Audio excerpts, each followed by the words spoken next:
Die woord op repeat bou 'n geloof wat nie geskit kan word nie.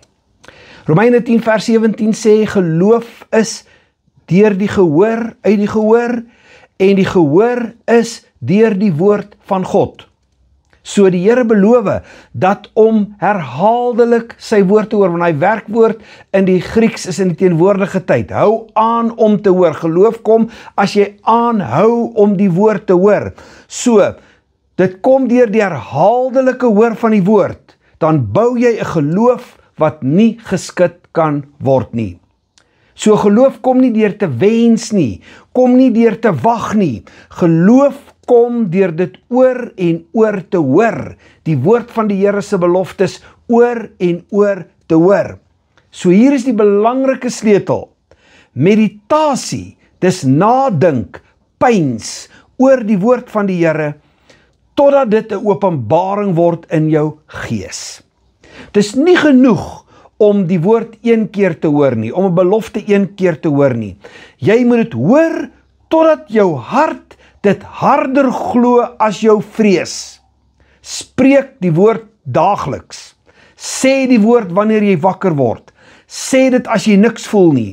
Sê dit totdat jou emosies buig en jou twyfel breek. Jy het nie meer wilskrag nodig nie, jy het meer woordkrag nodig.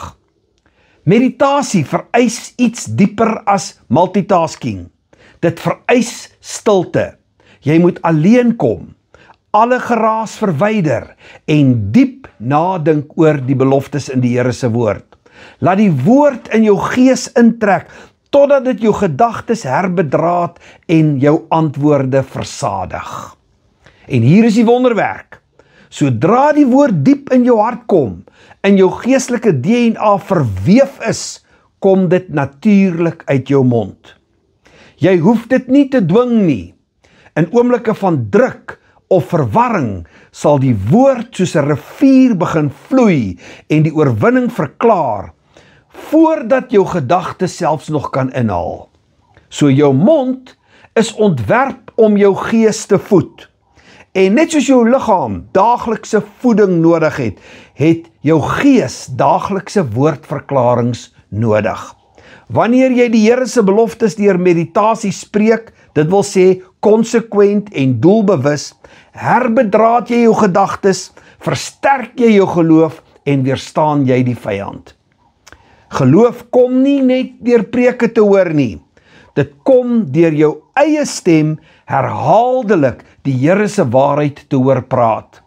Dit is hoe jy 'n onwrikbare geloof bou. Dit is hoe jy jou ingesteldheid transformeer. Dit is hoe jy van ellende na wonderwerke beweeg.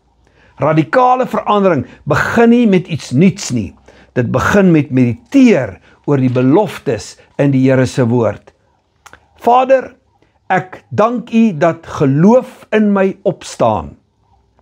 Ek verbind my daartoe om oor U woord te mediteer totdat my gees sterk is, my hart bestendig is en my geloof onwrikbaar is.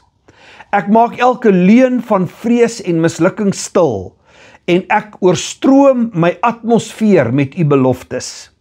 Ek sê wat U sê en ek glo wat U praat. Laat U woorde so diep in my hart intrek, dat dit deel word van my geestelike DNA. En wanneer druk kom, is dit die eerste ding wat uit my mond kom.